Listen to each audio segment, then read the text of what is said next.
Day 2 in Japan. Man, I just love, I'm going to say like the architecture of Tokyo, but I don't know if there's a word, because I don't necessarily mean any specific building.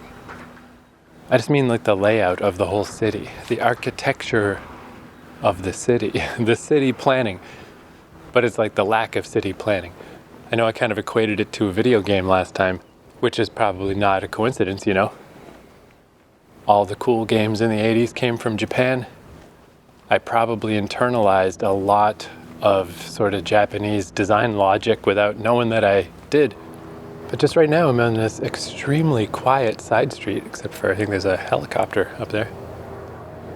There's no real traffic. I guess it's one lane, but there's side lanes for bikes and people just painted onto the road, and letters and stuff painted onto the road that I don't know what they mean.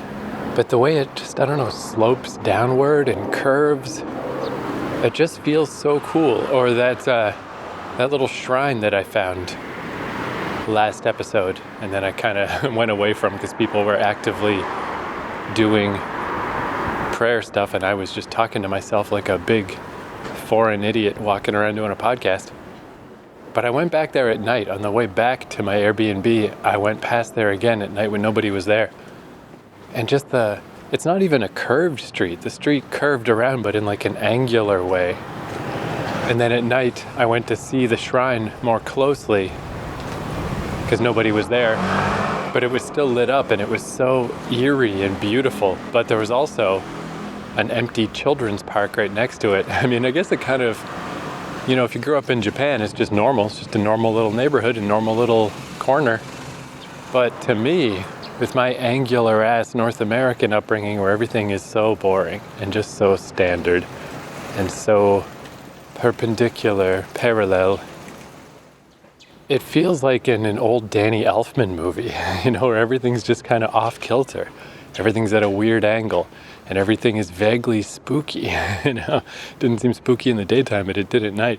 And that's just a normal place. Here, just as I was walking, I just came across a little stream. This is not the one I was on last episode, which was very clearly man-made. This one's a real stream. This is just like a stream happened to be here, so they developed a little walking path, although it probably is part of the one from yesterday. It probably lines up to it.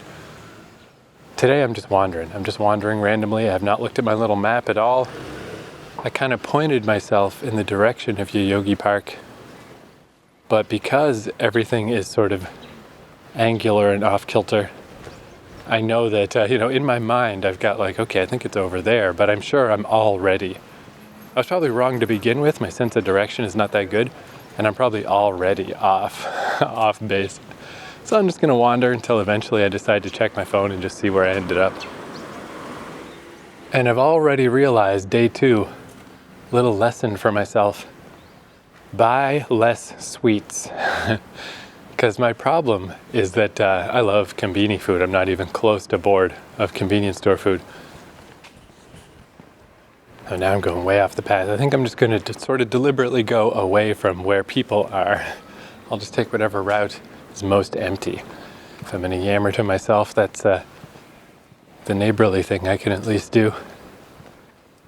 But yeah, my problem is I have a tiny little belly. I get full really fast. So my problem is I can't eat as much as I wish I could. I wish I could just go back to the convenience store and try another thing. But it only takes a little bit of food and I'm good. Also, I guess, isn't coffee an appetite suppressant? I always drink coffee in general, but I think my consumption goes up when I'm here. But I realized this morning, I was like, I should go hit the konbini, just get some onigiri for breakfast or something. But I've got candy already building up in my book bag that I haven't eaten. I've got these little strawberry chocolate, Meiji brand strawberry chocolate. And I had some matcha flavored Kit Kats. And it probably wouldn't matter that I've got these things in my bag. Probably no one would ever know. But it just seems a little weird to go into a store when you've got products you've already bought from that chain and you haven't even eaten them yet. And every time I walk by a drink machine, I just check it to see what's in it. but I haven't found any like white whales yet. Last time it was a strawberry latte that was a very temporary item that was very rare. And I would always check to see if I could find one. And I found it like 3 times. It was always a nice little treat. But so far I haven't found anything like that yet. I'm thinking though, I bought a tea the other day kind of by accident. And I don't really like how there's sugar in all the coffee here. It's either black or sugar, where my favorite kind of coffee is just cream or milk, but no sugar. That's quite hard to find here. But the tea was just nice and bitter. Maybe I should switch over. Maybe I should start drinking the tea, because now that I'm an old ass man, I like bitter flavors. Which, speaking of, they got some Aquarius in here. I just bought a bottle of water, and I just got Evian. Naive spelled backwards. Super boring, but I was like happy to see it because I could be sure it was water. I remember with that Aquarius stuff, I know Pocari Sweat, because that's been famous since the 90s. Like, I just remember seeing on the internet, like, you know, Japan has a drink called Pocari Sweat? What a weird name. Oh man, another shrine. This is so cool. And another playground. I wonder if they do that a lot. If it's like, because, you know, the shrines, they are very awesome, but I guess they're not extremely functional. So why not? Why not put a playground next to it? But yeah, Pocari Sweat, it's kind of like an energy drink. You know, later on when we got Red Bull and stuff, it's like that, but less strong. So it's kind of okay if that's what you're in the mood for. But I just remember I was walking around. Last time I visited Japan, it was like June, so it was really hot. So it was like 2 a.m, and I was still just walking around sweating to death. And I just needed some water. And I saw the Aquarius, and I'm like, hey, that's got the word aqua in it. Let's try it, but it's just more of that Pocari Sweat type stuff. And I just remember I was really thirsty, but I was all sweaty and sticky, and it was just like putting more sticky, gross blah in my mouth. It's just like, oh, but whatever, it's liquid, just get it down. Get it in you and buy proper water at the next one. But ever since then, I was like, I gotta be a little careful. If something looks like water, it might not be water. And again, I'm just turning into such an old man. Buy less candy. I should drink the bitter barley tea so it doesn't have sugar. I want plain water, please. But anyway, yeah, it just seemed weird to go into a convenience store when I've got a bunch of stuff from the convenience store I haven't eaten yet. So I was like, I should just eat these things.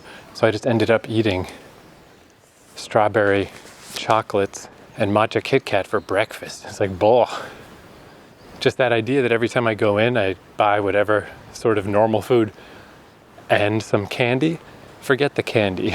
You can do the candy every 2 or 3 visits. Don't buy candy you're not going to eat, Keith. Because now I've ruined my breakfast. I won't be hungry again now for a bit. And I started the day off with chocolate. I've also got all these granola bars and stuff like that I had for the flight. But yeah, the flight, there was certainly no shortage of food. So I was like, I guess I should eat these things. I'm just dragging them around for no reason. But again, it's so boring. I don't want to waste a trip when I could go get something cool at the convenience store, just eating granola bars. But I guess when I get to Fukuoka, I'm going to do a bunch of mountain hiking. So I'm going to save them for that. This is kind of a good wandering technique, again, of just weird little narrow streets. These ones have really tall buildings. I guess the slope is higher here. Big walls around some of these houses. But I just saw construction ahead of me, and it's like, okay, just don't go that way. Go a different way. That's a good example, for instance, the Mega Man games, super duper famous Nintendo games from the 80s. There were these bad guys that were essentially just little hard hats with feet, and they had a little cross on the hat.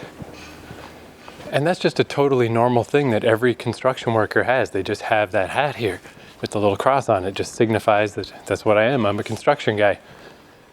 And there's so many examples like that, stuff in video games that was actually just kind of pedestrian to a Japanese kid.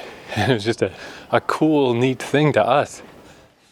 But then it comes back around. It's like whiplash. This memory from when I was 10 years old. It's like, oh, there's that thing, there's that symbol. Now I know what it means. So yeah, I'd say in a lot of ways I'm very guilty of, what's the term for it? Just the exoticness of otherness. You know, just thinking something is cool, not because you fundamentally understand it in any way, just because it's different, so it just seems neat. I mean, that's absolutely where I'm coming from. It's very shallow, but I think as long as I'm aware of it, I think that's okay, you know. And it's not like, when you get somebody who's like, I'm only gonna date X, Y, or Z, like this specific type of person, their type is more important to me than who they are. You know, that's pretty weird, that's creepy behavior. But in this case, I mean, it's literally just the city, you know? I'm sort of, there's things about Japanese culture that I think are cool as well. But I think I'm kind of, you know, I'll try to know my lane. It's like, I don't really understand that. It would be really pretentious and dumb if I tried to pretend I did. To me, it's much more the city itself, just the actual place. So I feel like that's pretty neutral. That's not anything that has feelings. That's not even a cultural institution. It's literally just buildings and streets. And just the way things work, the way systems work here. I'm sure I'll get into that as examples pop up. But there's so many little things in Japan that are just intuitive in a way that they're not in other places. Even I was at just some public washroom and I used up the end of the toilet paper. And at first I was like, oh geez, I hope I'm not the guy now who has ruined this for everyone where there's no toilet paper left. I don't have any toilet paper on me. But of course it was stocked. There was a bunch more toilet paper. And the little mechanism to switch to the next roll, even though I couldn't read anything, was very obvious and very easy. And it's just kind of like that all over. Things are well maintained, things work well, things are intuitive and make sense in a way that they often do not in North America. It's just great. Just as a place, it's great. And like I'm walking by right now, a new modern house next to it is quite an old house. Not one of those really super old houses, but a medium old house, like from the 70s maybe house. But even the old house has like a little satellite dish, which even that, I don't think we really have satellite dishes anymore. I'm not sure what the state of that type of thing is around here. But it's all just such a mishmash of all kinds of stuff, just all next to each other. It's the opposite of, not to take a shot at the Netherlands in specific, it's just I have very few frames of reference. But when you go to a neighborhood in the Netherlands where everything looks the same, every building looks identical, the whole neighborhood is a little copy-paste of itself. So much so that I had a toy when I was a kid that I didn't realize was a Dutch toy until I went to the Netherlands. And everything in this neighborhood I was in was so precisely identical to this toy that I had as a kid that I felt like I was walking through the toy, like the toy had become life-size. And that's kind of the opposite philosophy. It's kind of cool in a different way. But here is not like that. Here, the planning is no planning. You know, it's like, you know, I'm sure other people have used similar metaphors, but it's like rocks tumbling down a hill or water finding its way down a mountain. Everything just seems like it flowed just to where it needed to be. And it's all fucking so cool. I guess the tangles of power lines everywhere are the one thing that maybe someday when we invent wireless energy, those will all go. They are excessive and they're everywhere, but I never even really noticed them until someone else pointed it out. It just doesn't bug me, I don't know. It's just part of the scenery.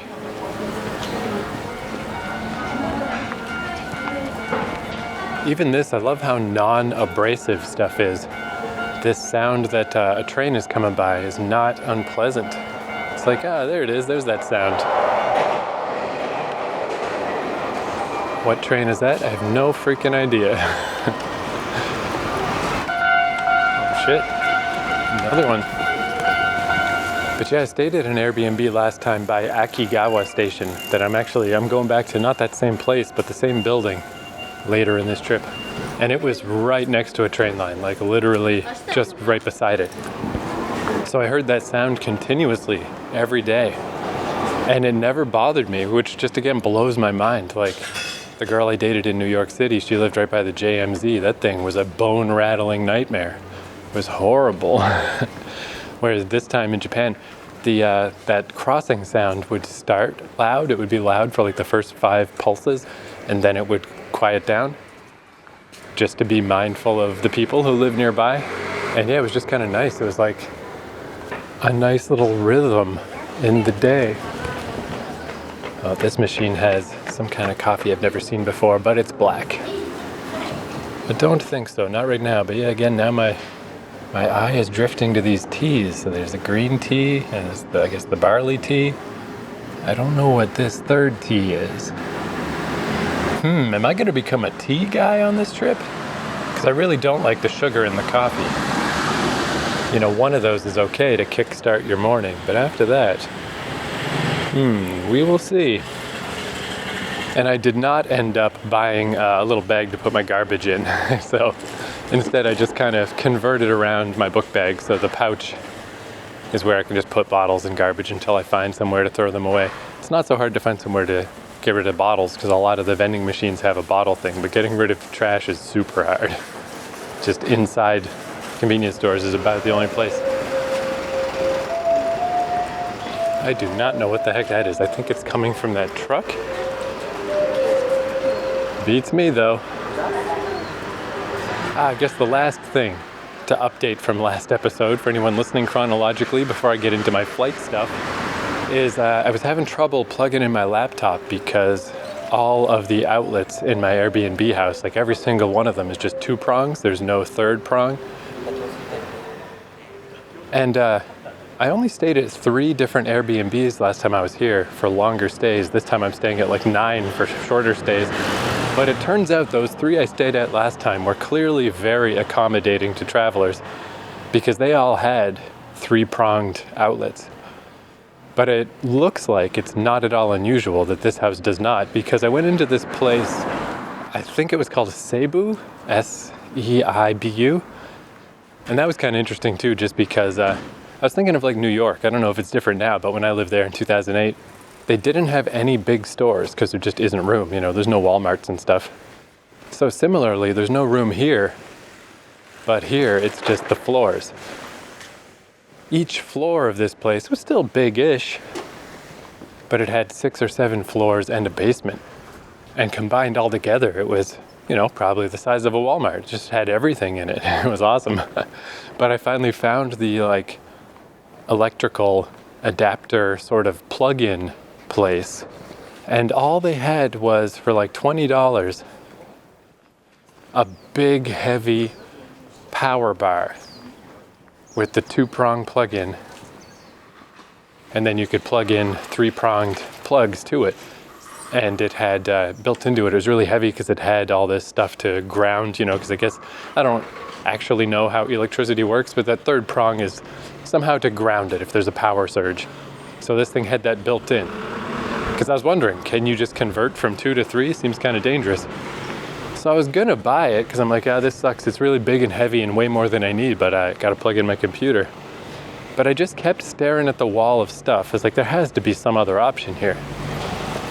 Because there was a huge wall of different plugs and stuff, and they all were just 2 plugs. So just by the evidence in front of me, it's like, oh, clearly that's just how it is in Japan. Everything is just 2 prongs. That's just what they do. But I just kept looking and looking, and I'm like, I just feel like this must be a situation that comes up. And this big, long, expensive, heavy power adapter is so impractical. This doesn't make sense. This is not how things work in Japan. Things are supposed to be sleek and well thought out and handy and cool. This thing is the opposite of that. This can't be what I'm supposed to buy. This cannot be the answer. That's another clear day, by the way, even more clear than yesterday, even less clouds. It's probably like 22 degrees. I didn't check, but it's like almost slightly uncomfortably hot. But since I'm going to be here till January, I don't think this weather will last, so I'll take it. Take it while I got it. Just walked by a really cool coffee shop that actually looked like, because that's one thing is I always, when it's a really small coffee shop, I feel a little uncomfortable because I'm so illiterate, you know? If it's like a tiny little shop that only 2 or 3 people can fit in, I don't know that I want to go take up space there and just be a big, weird foreign lump. But this one had just like a big patio and a bunch of space. However, I'll never find it again. All these curves and weird places I've gone. I suppose I could mark it on my map, but I ain't gonna. God damn, it is literally no exaggeration, like to say that every time I turn a corner, every new little thing is so unpredictable. Here's a really old house with some kind of sign on the front and just a tiny little shrine built into the house. And again, the road just curves. And then there's a little side road that goes up a mountain hill thing that I think is where I'm gonna go. I keep finding my way going uphill a lot, but I don't know, again, I don't know where I'm trying to get to. I'm not trying to get to anywhere. I was gonna say I don't know where I'll end up, but I won't end up anywhere. It'll just be more of this, just drifting endlessly. So cool. That's all I want to do. But yeah, what I finally settled on is, I guess I kind of went the other way, looking at these plugs and adapters. It's like, okay, what about, because things in Japan tend to be so well thought out and seem to have such a distinct purpose, what here does not? What's the odd man out? What's the weird thing that they're selling that probably just some weirdo like me needs that is not actually useful to a Japanese person? So by reverse engineering it like that, thinking through it backwards, that's where I found this little thing that was only like $2.50. And I'm just using Canadian prices because it's almost 1-to-1. It's extremely close. 1 penny to 1 yen. So it's a really cheap little thing that was just a 2-prong wall adapter. You plug it into the wall and then you can tilt it up or down. And then there's another 2-prong on the other end. The whole thing is like 2 inches long. That's the other weird thing being Canadian. I'll use Canadian dollars. I'll tell you the temperature in Celsius, but then I'll use like feet and inches because it's just a mess. We're just in the middle. We're in the middle of everything. We're a bit like America. We're a bit like Europe. Luckily, we're also in the era where Google can tell you can convert anything to anything. So it doesn't really matter, I guess, what units I use. Who cares? Like anybody cares anyway. This is not a hard-hitting, fact-based podcast. This is just random junk. The same way I'm just rambling randomly through this city, that's what the podcast is. It's the audio version of that. So my thinking was, this little device, if I plug it into the little plug inside my little Airbnb hostel bunk, it'll basically just extend out the 2-prong plug just so it's away from the wall. That's really all it does. So if I plugged in my 3-prong computer, there's no hole for the 3rd prong, but I can plug it in and just leave the 3rd prong abandoned. And I was like, well, let's try it out. Let's see if it works. And it did. And again, I mean, probably not the optimal situation, but it solved the issue and I could plug in my computer. Hooray. Hooray.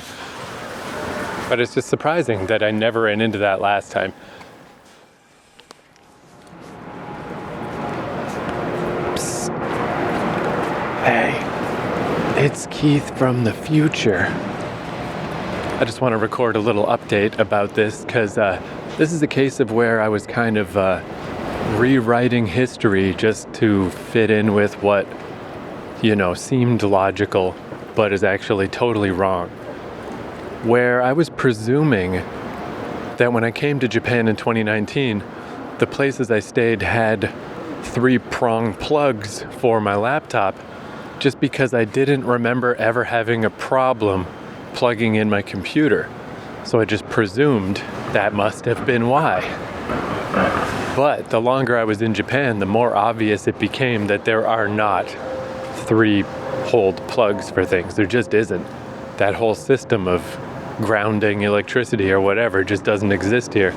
What actually happened is I had an adapter because I had gone to Amsterdam before I went to Japan. So in the Netherlands, you need a real adapter because they have these plugs that are just 2 prongs. They're completely different, like 2 round, long prong things you stick in the wall. You can't use any electronic equipment without an adapter.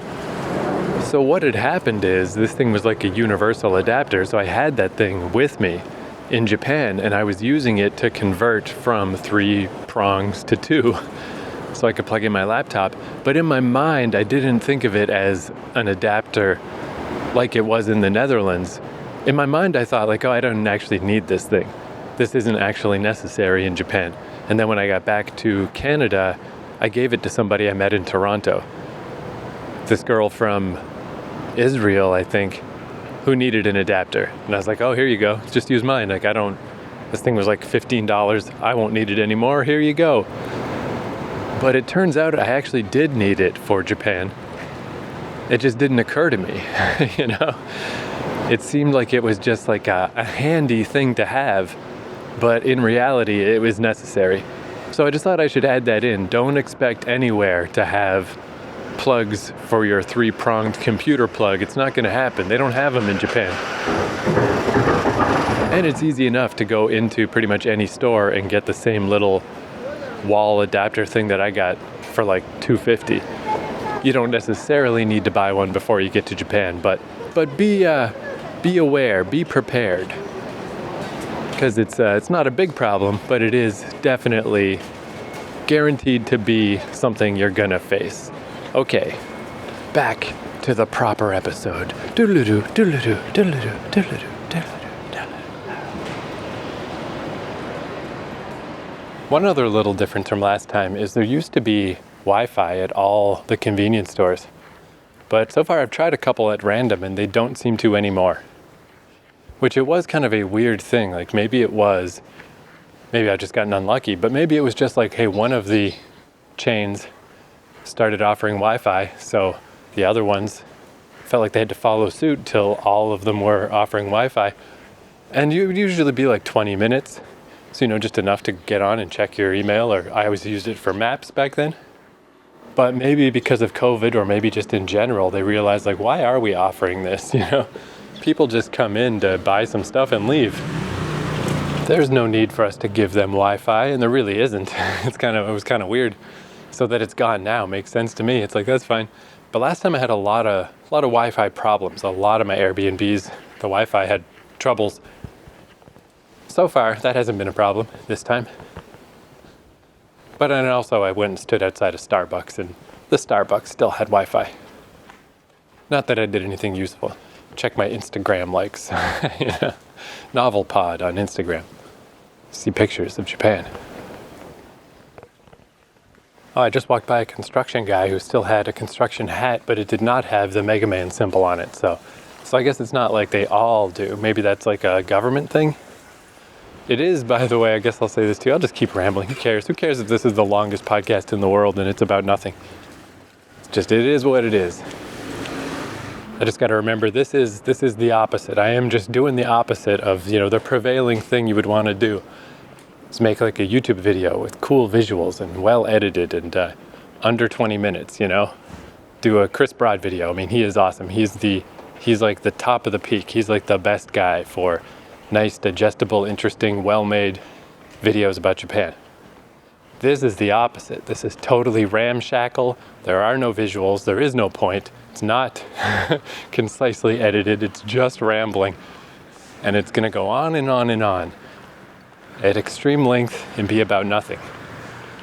It's just hard to get comfortable with that a little, because I like this. Like, I think this is I say this is what I would like to listen to, but I guess maybe that's where I'm kind of getting in my own way, is I would think this is too slow, too long, too pointless, a little too boring.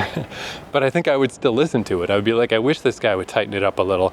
I wish this was a little more pointed, but it's not gonna be.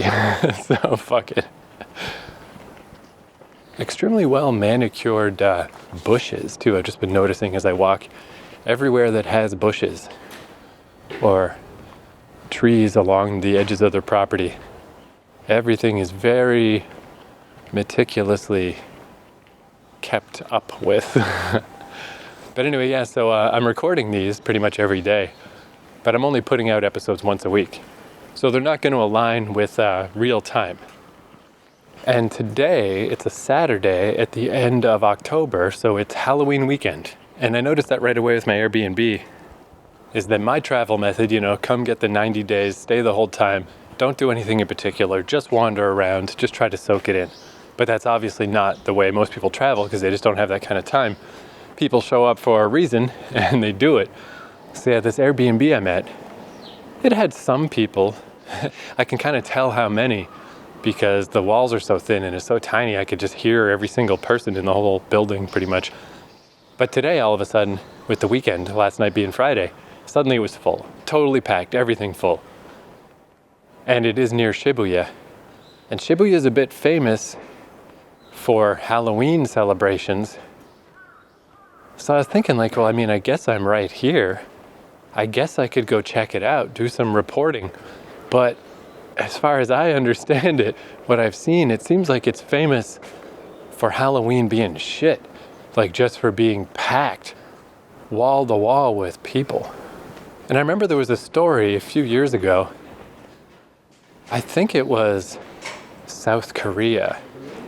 But it was a similar thing. I believe it was also Halloween, but it was just a bunch of people all packed in this one neighborhood to the point where there was a one-way dead-end street that sloped downward. And there were so many people that people got crushed. People got killed because they were just crammed into this dead-end street and they could not escape. And they got trampled. So that's the extreme part, but Japan is certainly capable of that. I don't really like Shibuya and Shinjuku that much in general because they're so busy. So if you distinctly add in people for stuff, it's just gonna, I don't know what the point is gonna be. It's just gonna be super packed. So if I do happen to be around there tonight, maybe I'll swing by, but I think I'll still stay at a distance because even this part where I'm in these little suburbs, 3 train stops from Shibuya, I like this. It's generally calm, but it's still a little, there's still all the bicycles and just enough of a tangle of stuff going on. Even just when you go in a convenience store, I accidentally skipped in a line yesterday. I did not mean to. Because I saw the one counter and it seemed to be free, but it turns out there was 2 counters and people were lined up kind of at the other end of the store waiting for the 2 counters. So it was just one of those gaijin card things. The lady just was like, look at this idiot who can't speak Japanese, dumb jerk off, fine, here, whatever, just pay for your stuff. And I was a little embarrassed, oh, Jesus Christ, I didn't mean to do that, I'm sorry, but it was already happening. It's better just to be an idiot and let it happen and just get it over with. Also a handy learning opportunity though. That was the first time I used my subway pass, my Suica card, to pay for stuff, and it worked okay. But yeah, even just stuff like that, it's all still a little too busy for me.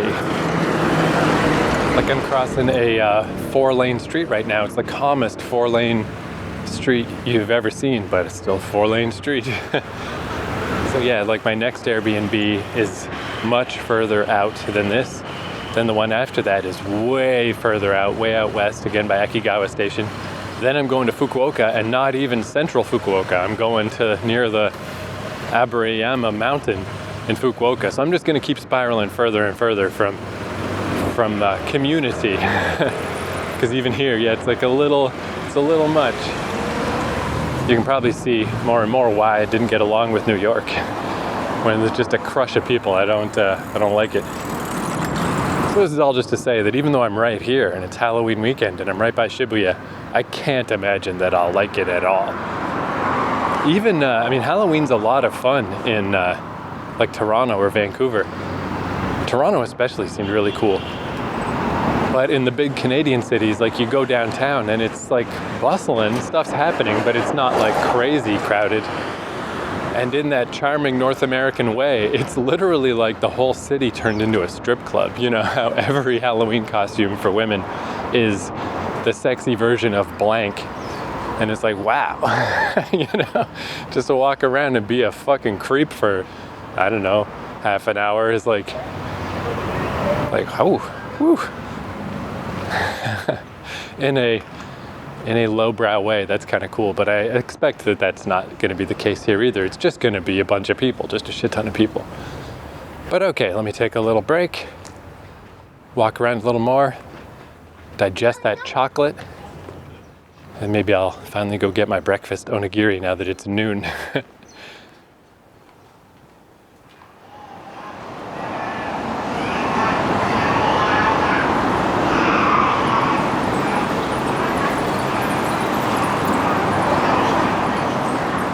Here's something I just noticed that, I don't know, as usual, I don't totally know how to walk the line of like, not to be culturally insensitive, but just to notice stuff, you know?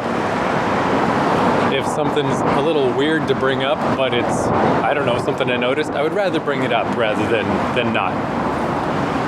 Where I was just walking by, I actually was at like a 7-Eleven, and I was like, okay, I should go in and get some stuff.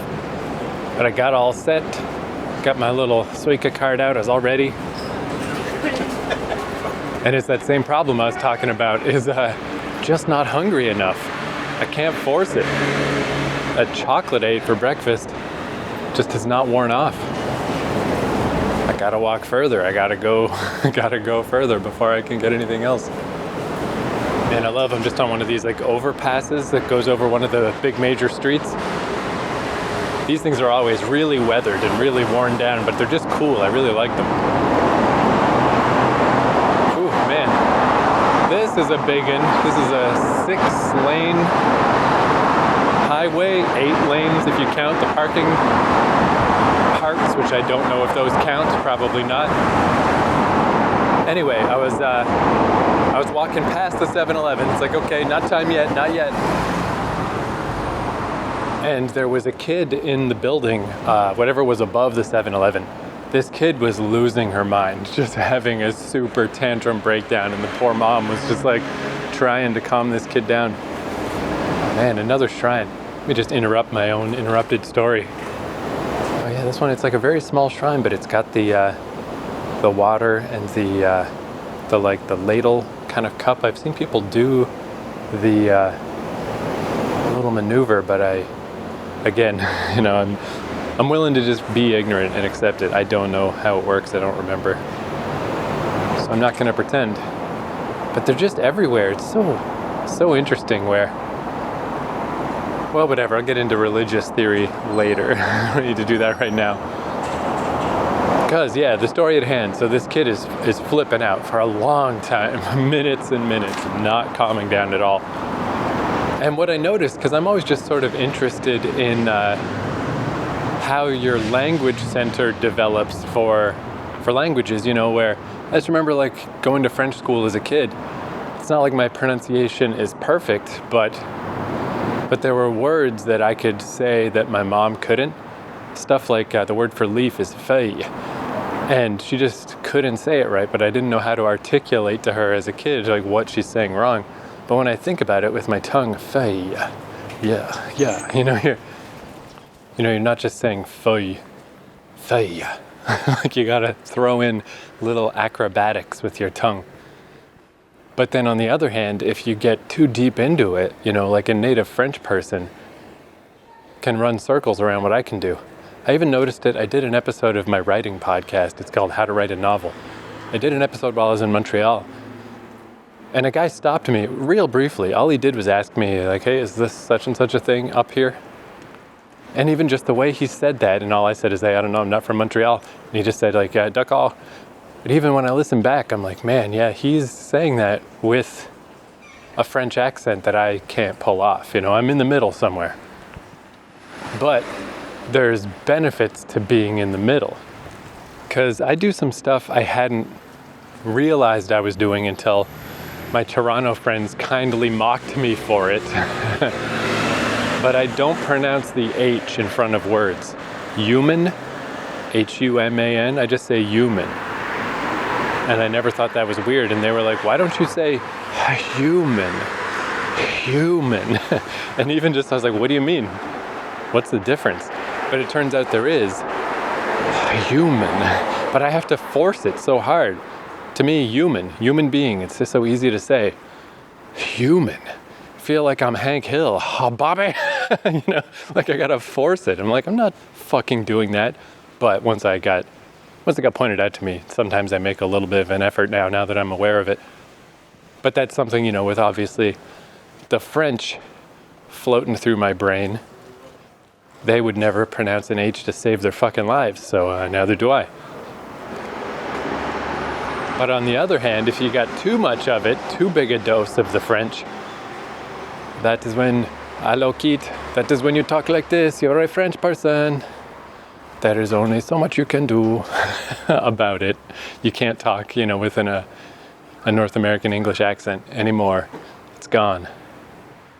So, as is a common trope, I don't know much about Japan really, but I do know they have fewer sounds than us.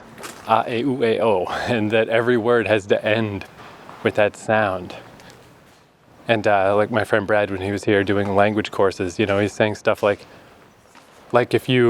even if you're in McDonald's and the context clues are very clear, if you ask for a Big Mac combo, forget it. It's not a combo.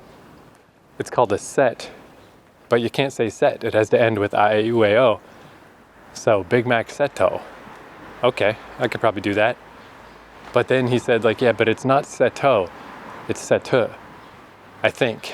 I could be wrong. And you'd think okay, I'm in McDonald's, I'm basically saying the thing. But again, I guess that's fair. Because when you think of English words, all it takes is one little sound and it's a whole different word. It really can be easily confusing. But anyway, what I'm trying to ramble about is that there are just fewer sounds in the Japanese language. They've got sounds we don't have. And then for us, I suppose I don't know, what's an example, like those African click languages, they do stuff that we don't do, or rolling your R's in Spanish languages, or clearing your throat in Middle Eastern, or oftentimes French as well. I wonder who's got the most sounds, who is the most able to do everybody else's language. But it ain't Japan, that's for damn sure. And I just thought it was funny that this kid who is losing her shit, she is not in control of herself anymore, having a total tantrum breakdown. And yet, I didn't notice this at first, but because I was putting stuff in my book bag, standing there for a minute, I heard enough of it that you start to hear the sounds of Japanese words in the screams. Even while she's just expressing noise to make noise, to just be I'm pissed. It still doesn't drift into, she's not going to accidentally make the same sounds a North American English-speaking toddler would make. It's already, the lines are already drawn in the sand. These are the sounds I have access to, even when I'm freaking out. And I just think that's interesting. What an interesting thing that I never thought about. And it's probably for the best that it never crossed my mind, we should test this. We should make people real upset, or we should set up a horror movie scenario. I always think about that in general. Let's move to adults now. I wonder how people really react when they're in a horror movie scenario. Does anybody scream like you do in a horror movie? Or are we just copying old horror movies? Is it just a trope that gets copied over and over? When you really have lost all control of your self-control, what really happens? Do you even scream? Do you just go quiet? Do you become unable to speak? What happens? Is it a prolonged movie scream? Or is it short panicked screams? What happens? I don't know. But yeah, I did not grow up to be a creepy scientist who, let's unexpectedly terrify people so they think they're going to die. Or let's deliberately make kids upset. And let's just study the sounds that come out of them. I'm not a person who does these things, but I do find them interesting.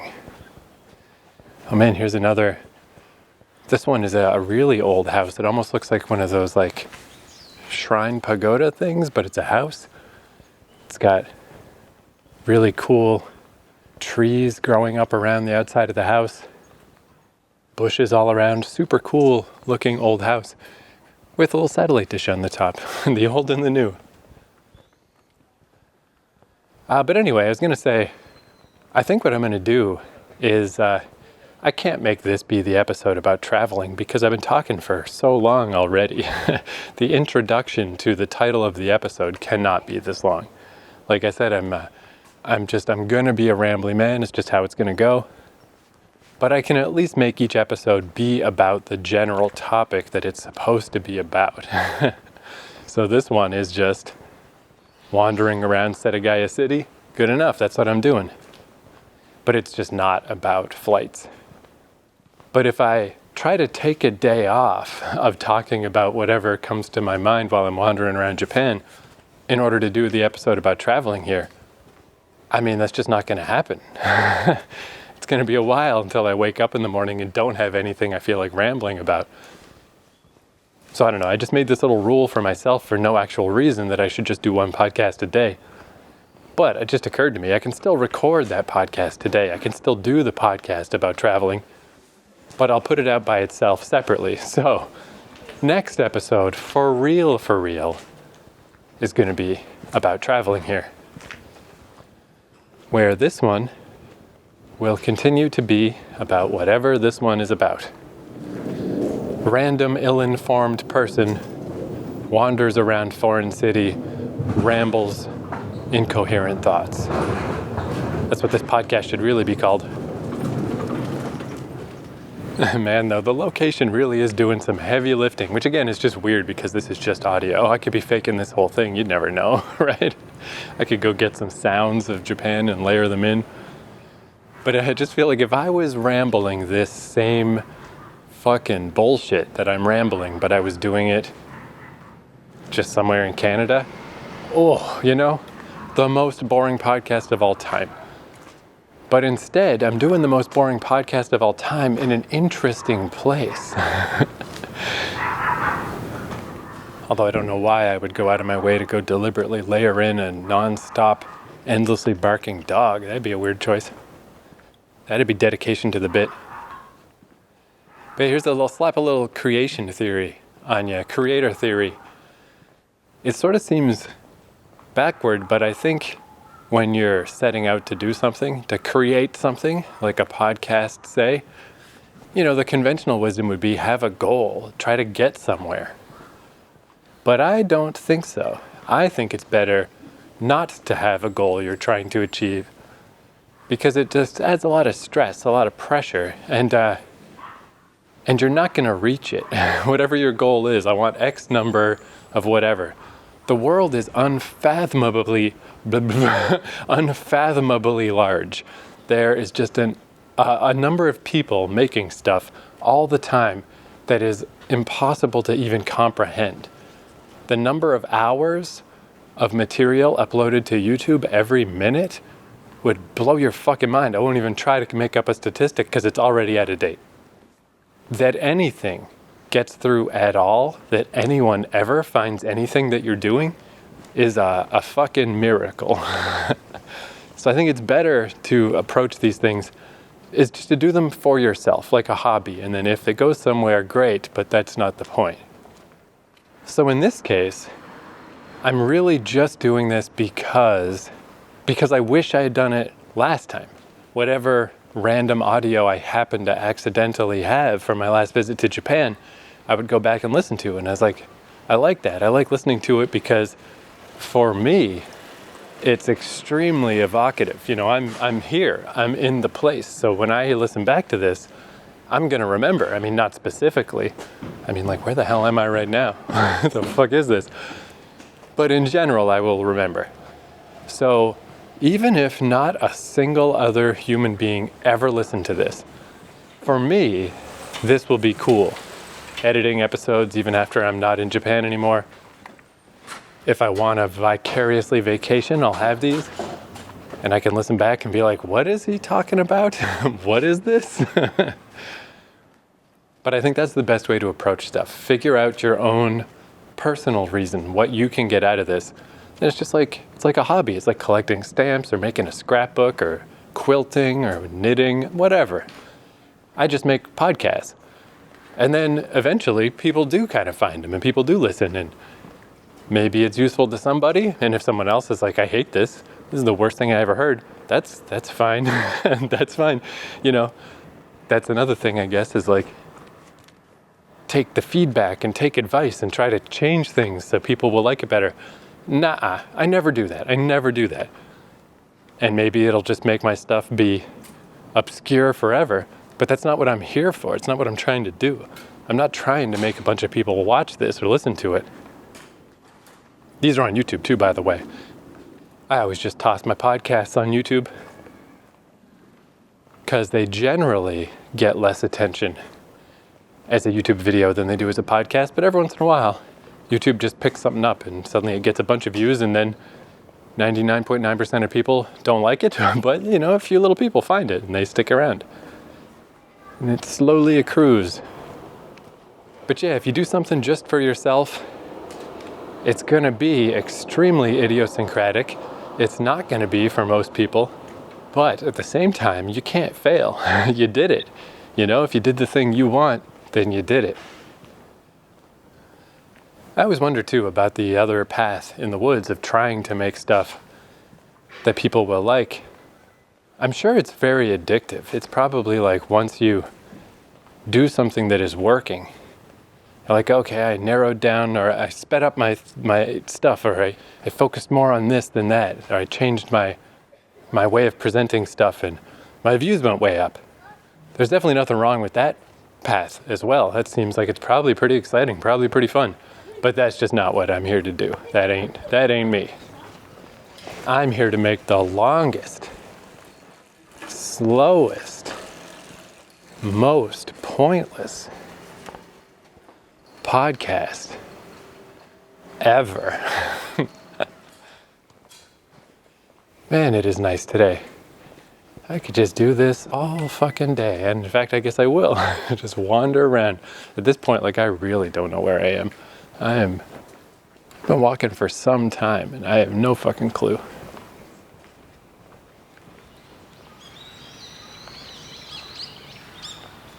Whew, well, I definitely won't be making it to Shibuya for Halloween. I went the other way, I assume. I don't know where the hell I went. Today's ambient noise brought to you by a bunch of birds and a baseball game in the distance. Oh man, I'm wiped. So, what time is it anyway? It's only 2:45, but the sun is on its way down this time of year. It seems to get dark around 5 o'clock or 5:30. I guess though it's natural that I feel a little messed up. I'm a bad sleeper anyway, but these time zones really are 100% the opposite of my hometown. A 12-hour difference. But I found this big ravine with walking paths on either side, and then as you walk down it, every once in a while there's a walking bridge that goes across. There's one like this. I used to always take it from Naka Itabashi down to Oji Station, but you could also go up it the other way, and that's where my next Airbnb is, so I will probably be going on that route soon. But this one was very similar, and that's like I was saying about how I like to, I'm definitely going to go back to a bunch of places I've been to before, but as random and as just fun as it is to walk around Tokyo, because there's always like unexpected weird stuff happening. At the same time, stuff like this, like if you find one ravine you can walk down and you find another one across town, across the city, it's going to be a remix of the other one. It's like a similar thing, but it's different. And I love that other walk. The Naka Itabashi to Oji route is one of my favorite parts of Tokyo that I've found so far.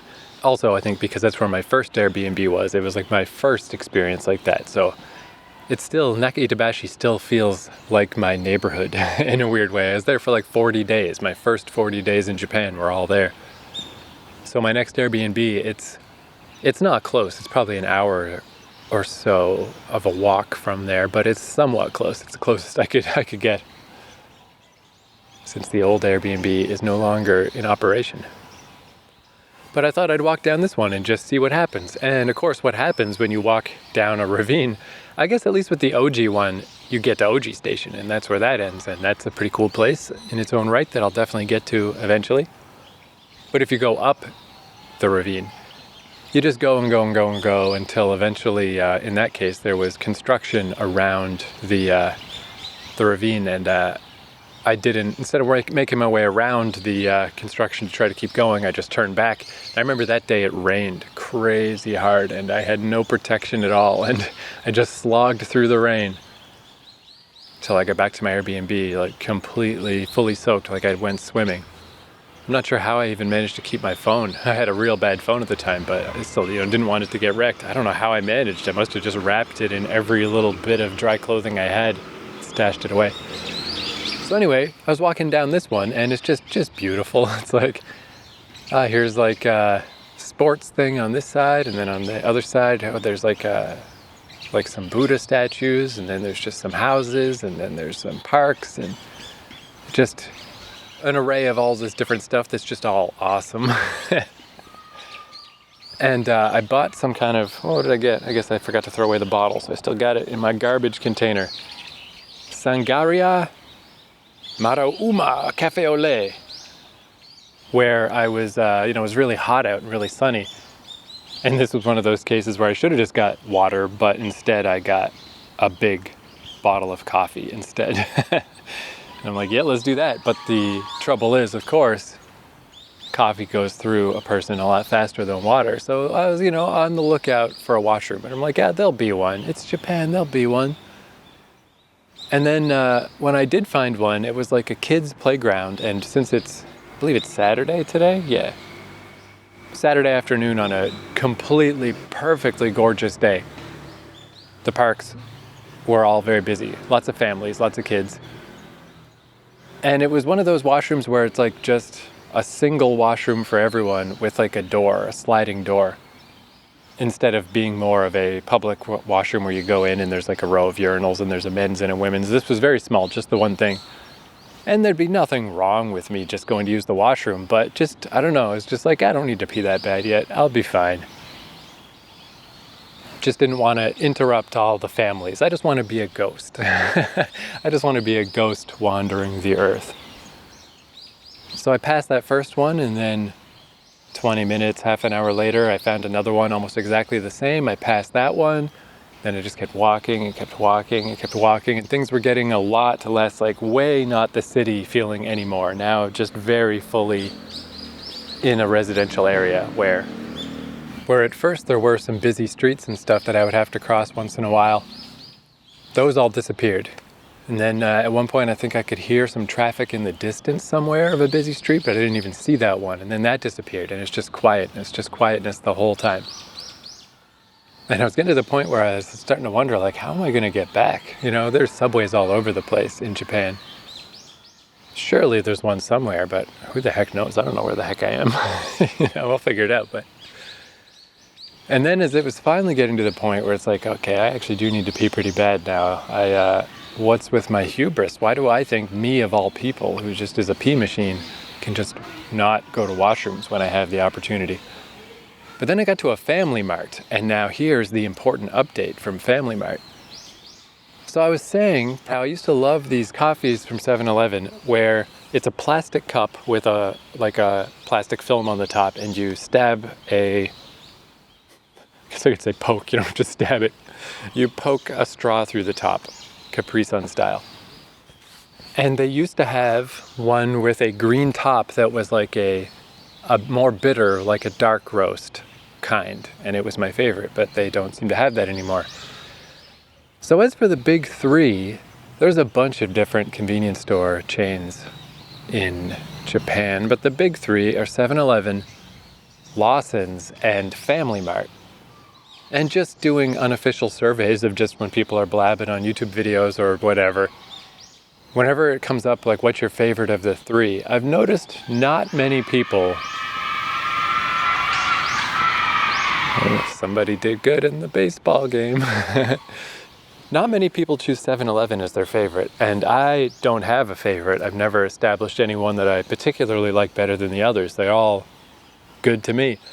But I do always sort of trend or tend toward 7-Eleven just because I have good associations with 7-Eleven from when I lived in Vancouver. When I moved there in my mid-20s, early mid-20s, That's the first time I'd ever been to a 7-Eleven, and there were 2 7-Elevens really close to where I lived.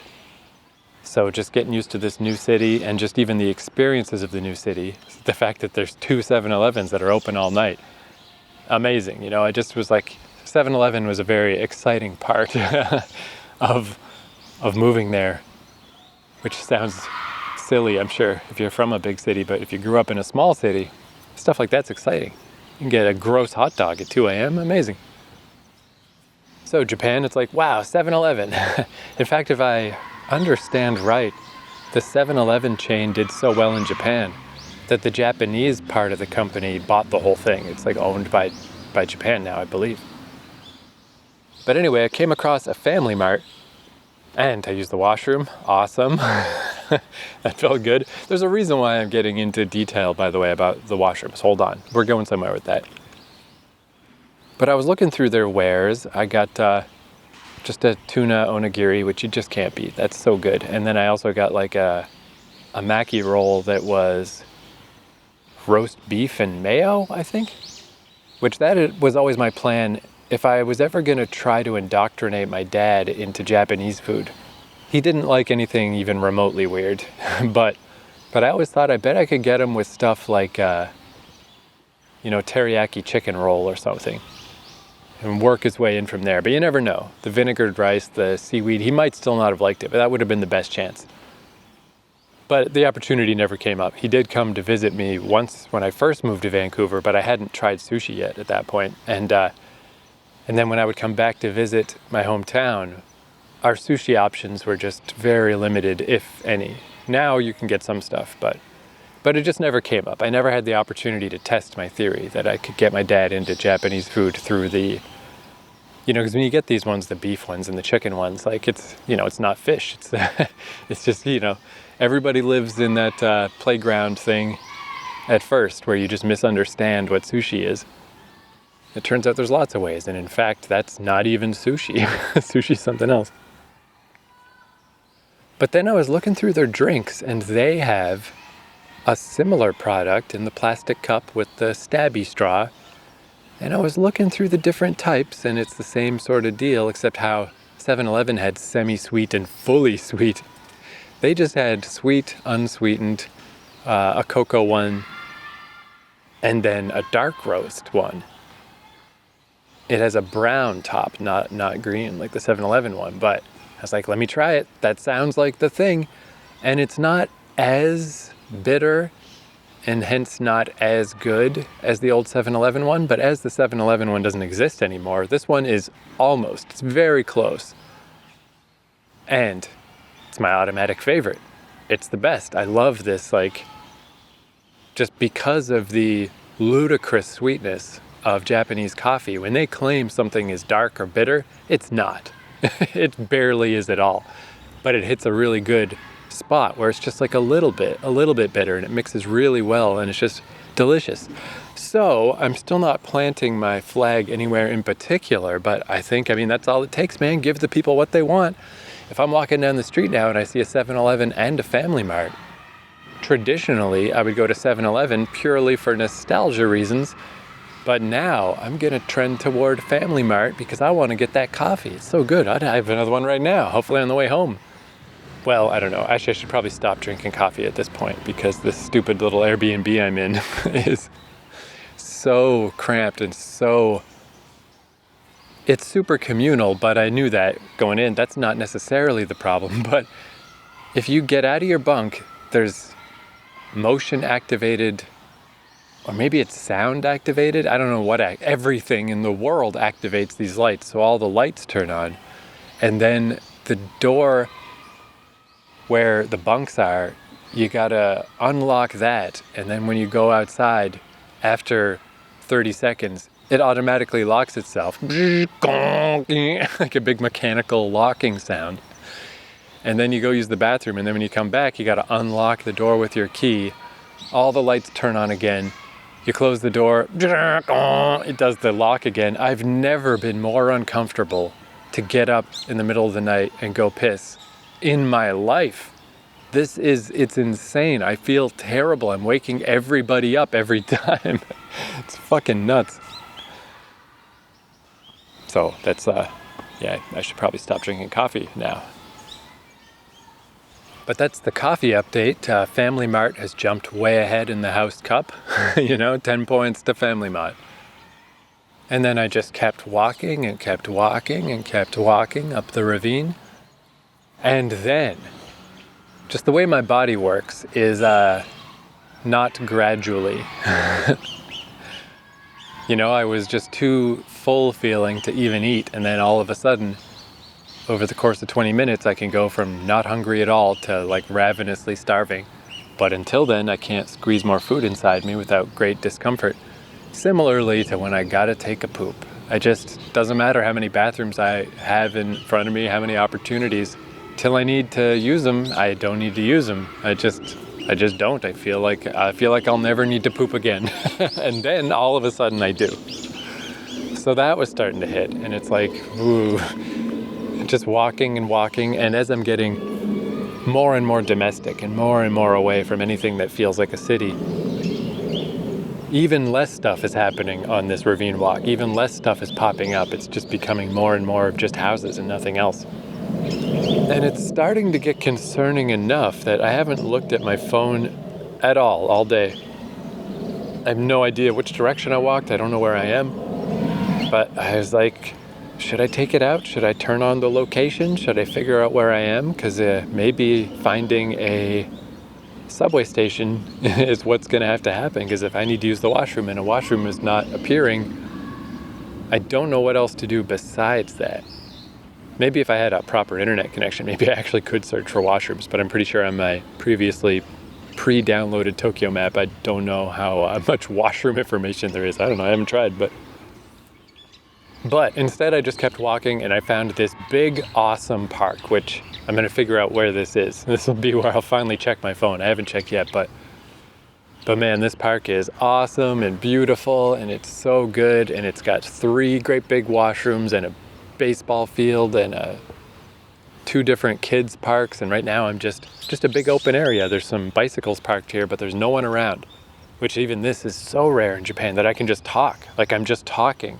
I'm not having to be kind of quiet and weird while I'm walking around, I can just talk. I'm not a fucking soul here.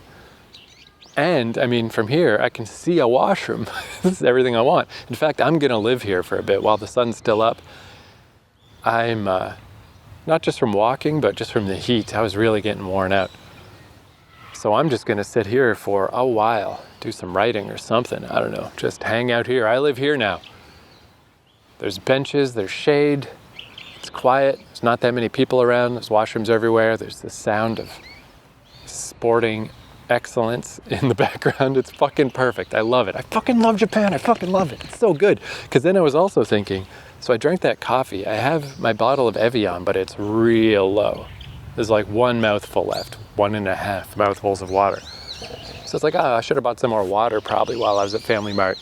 But as if there's not drink machines, right? I mean, I didn't see any specifically as I walked across this park, but they're around. Anywhere I go, I'm going to go back on the ravine trail after this probably, and there'll be drink machines all along it. It's Japan. There's definitely drink machines. Like, this is like the perfect, everything that I want is perfectly exemplified by whatever this park is, where it's a beautiful park in nature, all awesome and pretty. There's washrooms, there's drink machines. If all I want to do in life is just go walk somewhere pretty, have my basic needs of drinking liquids and peeing them out met, and just do some writing, here we go. Perfect. This is it. But it's not like some magical miracle that I found this. I could have walked anywhere. I could have walked in any direction. And basically this is going to happen, It'll all basically work out this way. It's just so great, man. I fucking love Japan. It's so good. But all right, for the sake of, okay, here we go. For the sake of completionism, I wonder, is this just this park? There's 2 parks here, so I don't know if I walked through both. Oh no, I guess the other one is on the other side of the ravine. I didn't even notice it. So this is Tsukayama Park. Tsukayama Park. Oh, and that ravine It's the Kanda River, Kanda. That is one thing that kind of throws me off because I grew up on a river, on the St. John River. It's a gigantic river. So I always have that idea in my head of what a river is. So like my Airbnb in Akigawa, I had to walk across the Tama River to get to that. But I didn't realize that was a river. I mean, it's definitely a river. It's quite big, but I didn't realize that counts as a river. To me, you know, a river is supposed to be so big that if you fall in, you die, you're dead. You know? But I guess I just never realized that what I grew up on is a very large river. So much smaller rivers are still rivers, and yeah, I would not call this a river at all. But it is, technically it's a river, the Kanda River. Tsukayama Park, and across from it is Kashinomiya Park. Now, oh geez, this is so weird to show on the map. There's a hidden 7-Eleven behind here. But it is not on the route of the river, so I would never have found that. So let's zoom out and figure out what happened today. What did I do? So I'm in Suginami City now. So yeah, there's Shibuya, and underneath to the south, Setagaya City, which is where I started. Okay, there's my Airbnb dot. So yeah, when you zoom way out, it doesn't look that much like I went that far, but pretty dang far. So I basically just walked northwest all afternoon along this river. It looks like I have traveled 8.1 kilometers. But to be honest, I don't really know what that means. And not just because of the kilometers thing. I do think probably I've internalized miles a little better in my mind than kilometers, but since I don't drive, neither of them mean anything to me. And yeah, the offline Google Maps is a little, it would be a 19-minute drive in a car, but unfortunately I can't get it to tell me how long of a walk that would be. So then the other question is, since I don't really want to walk all the way back, yeah, once I see it on a map too, like I'm still in the thick of it. I'm not even close to, I mean, of course, you can't not be in Tokyo, you know, unless I go way west. Like there were times when I went so stupid far west that it really was like, where the heck am I? But it's weird the way Tokyo is laid out, that it just goes so far west that you're just in the countryside basically. It's like you're not even there anymore. In Tokyo proper, of course, you're just surrounded by Tokyo. There is no escape. So this fear that there wouldn't be any trains around, like as if. But let's see if I can find one. What do we got? Although I got all afternoon. Now that I've sat down a bit and I'm a bit rested, it is nice to walk at night too. Night is very pretty in a different way. I don't know what's better, day or nighttime. I mean, I guess nighttime is prettier, but daytime is nicer because, you know, there's sun. But maybe I will walk back in the night, take a different route. But let's see, if I was going to take a train, I assume those are on here. What do we got? In fact, if I just keep walking up this ravine, I'm extremely close to Tokaido Station. Don't know what that is or where it goes, but hey, whatever, it's a start. And yeah, the Japanese subway system is extremely complicated. But once you get on it, you can usually at least get to somewhere major. And again, since my Airbnb is pretty close to Shibuya, I mean, trying to get somewhere obscure is a little tough, but if you're just trying to get to a major station, there'll be signs somewhere pointing me in the general direction. Should I do that? But I usually don't. Generally, I just walk. Although for now, like I said, I'm just gonna hunker down here for a bit, but I'm gonna keep walking. Gonna keep walking up the Kanda River even more. Oh yeah, so I almost forgot the whole point why I was bringing all this crap up. So yeah, I got here to this park and all these washrooms. And I was like, whew, you know, not just in time, but getting close to just in time. And I head in and there's the urinals, and then there's the one little stall, and inside is a squat toilet. And that's where I was just glad that I've been to Japan before and I've gone through the whole squat toilet ritual already. I'm glad this isn't the first time that I ever was presented with a squat toilet, because I don't mind them at all. People complain about squat toilets. I don't care. I'm just glad there's a toilet. A toilet's a toilet, man. And this is fine. I don't quite get squat toilets. I assumed there was some reason why they're so basic, that maybe it made it easier to function or a simpler mechanism, but not really. You still got to flush it. It basically seems like a toilet just without a place where you can sit. Just a toilet in the wrong shape, you know? But what I learned before, this is pretty much all you need to know about a squat toilet, but I didn't realize this at first. Just make sure you pull your pants down past your knees, way down. So then when you squat, your pockets don't turn upside down, because I definitely did that the first time. Luckily, nothing fell out into the toilet, but if you got coins or your wallet or your phone, you're in danger of it falling out of your pockets. And you're in danger of pooping on your clothing. So just be careful. I mean, you're always in danger of that, I guess. But yeah, just pull all the way down as far as you can, and then you just squat. And the thing that surprised me is, you know, I walk a lot, so I've always had good walking muscles. I was surprised last time I visited Japan how little that translated to squatting. Squatting was so hard on my legs and like my upper thighs, and I'm just like, fuck, this hurts. Like, there's definitely like, squat toilets are fine as long as everything goes smoothly. If you ever were constipated, I don't know, man, holy geez, squat toilet. That's when it would be unpleasant, because there's like a limited amount of time that a person can squat. So now, not only do I still walk a lot, but because it pains me if I sit too long because of this cyst that I have through my miraculous good fortune, I do a lot of standing now. If I have an opportunity for like a standing desk situation instead of sitting, I'll always stand. I stand a lot, and my standing muscles have become incredibly better. I can stand for a very long time before I get tired. So I was like, this will definitely translate to squatting. And it's just so interesting how non-transferable some of your muscles are. It helped some. My legs didn't hurt as bad as they used to, but they still hurt. I still was like, man, squatting still sucks. You have to develop squatting muscles independently of your other leg muscles. It just doesn't work. But anyway, the squat toilet saved the day. Don't worry about the terrible fear of squat toilets. It's fine. It's not nearly as bad as anybody says.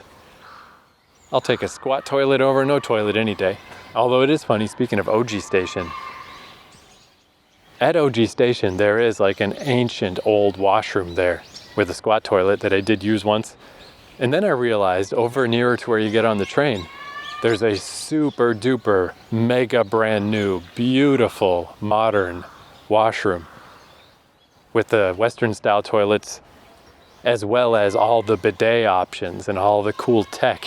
And I just remember it's like, man, like I've had Airbnbs that don't have this, where they just have a normal boring toilet, a normal boring apartment toilet. You can go to OG Station and have a better experience. That happened many times, in fact. Hajima Station, I remember too, just probably a lot of stations just have these amazing washrooms. And that is some Japan shit, dude. If you ever have to use the bathroom in the New York subway, you're taking your life into your hands. If you ever need to use the bathroom in Toronto or Vancouver or Montreal, too fucking bad, because it doesn't exist.